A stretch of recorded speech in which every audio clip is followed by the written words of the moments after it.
Hey guys, what up? Total Control 871. Snuggled in for the night and I came across this video and the censorship on my comment was so outrageous. I mean, just really outrageous. I decided to do a quick impromptu video. Let's give a listen. And Colin Powell died of complications from COVID. He'd been fighting a rare blood cancer and Parkinson's disease. So now CBS's Jonathan Vigliotti has the story of a man who knows all about the struggles of trying to survive the pandemic when you have a weakened immunity. For Mark Harrison, an ICU pediatrician, the Utah mountains are his safe space. He spent 12 hours a week training near his Salt Lake City home for triathlons. It's one of the rare times he can go without a mask. I had a bone marrow transplant. I got lethal doses of chemotherapy to wipe out my own marrow. Diagnosed with the incurable blood cancer, multiple myeloma, he went into remission after a clinical trial 19 months ago. And then COVID hit. If you were to get COVID, God forbid, what would that mean for you? Well, it could kill me. Harrison is triple vaccinated. There are 7 million immunocompromised people in the United States. But for people with multiple myeloma, the immune system could have a very low response to the vaccine with limited protection. I haven't eaten in a restaurant for 2 years. Colin Powell's death from multiple myeloma and COVID really hit home for Harrison. It didn't make me more fearful. It made me more excited about doing what I can with however much time I have left. Harrison says vaccines and masks are his best defense to stay alive and wishes they were less controversial. And I'd ask for people to keep their eyes open and their minds open and wonder about their neighbors and family members like me. Do they want to be the person who inadvertently, of course, would hurt that person they love? And I'm sure that answer is no. Jonathan Vigliotti, CBS News. This guy really does have the unmitigated gall. Let's take a look at my comment.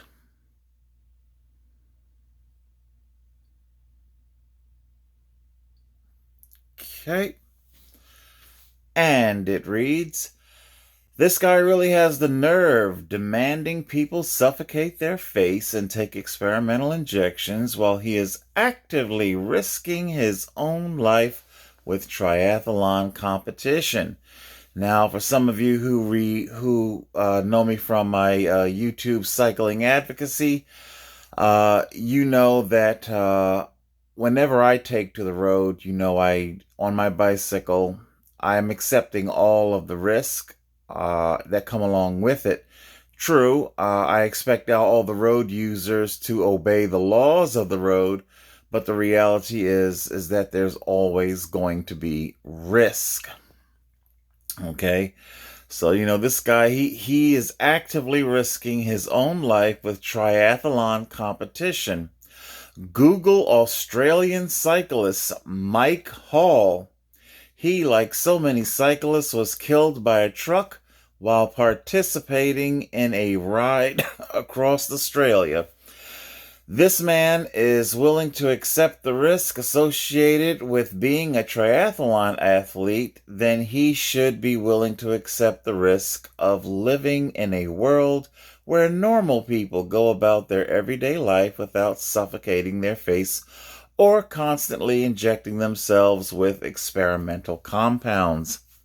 And of course, Google has a problem with this. We refresh.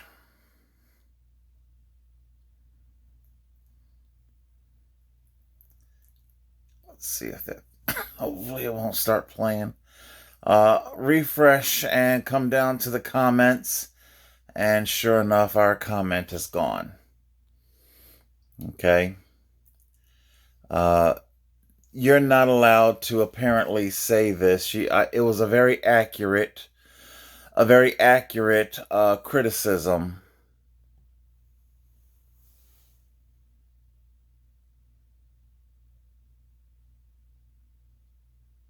Drivers don't give you any room on the sections where there's a lot of sections on the Pacific Coast Highway, which is more like a big A road, that splits into two lanes so the drivers can overtake each other, which is fine. But the shoulder then disappears, and I ended up riding on the roadway. But cars will go past you at 110, 120 kilometres an hour,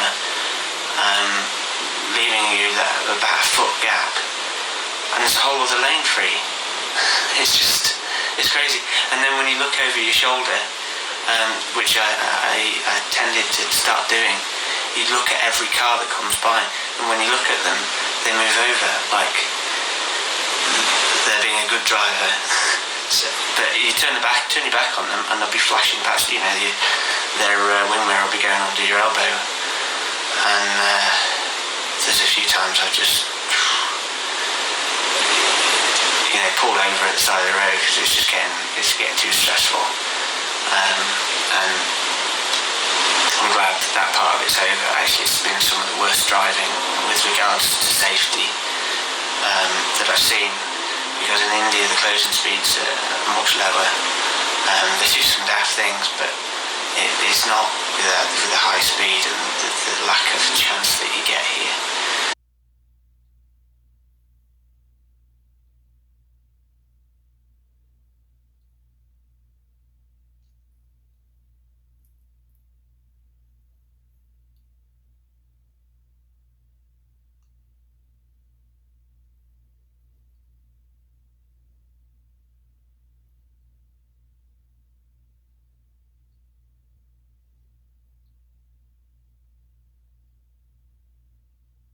Harrison, an ICU pediatrician, the Utah mountains are his safe space. He spent 12 hours a week training near his Salt Lake City home for triathlons. It's one of the rare times he can go without a mask. I had a bone marrow transplant. So this person wants to ride his bike at his leisure, swim in the lakes by himself or with others, run on the road. There's no shortage of Coast Guard rescue squads having to come and rescue these people. I understand what happened to my call happened on a much more busier road, but it doesn't negate the fact that this person puts himself at risk, at needless risk. Why are you participating in this triathlon if you're so concerned about your health? And if you're willing to accept those risks, which I think you should, if that's your grown man with your own mind, if you can accept those risks for yourself, then you don't have any room to cry foul about normal people living their normal life. Total Control 871. Lethal doses of chemotherapy to wipe out my own marrow. Diagnosed with the incurable blood cancer, multiple myeloma, he went into remission after a clinical trial 19 months ago.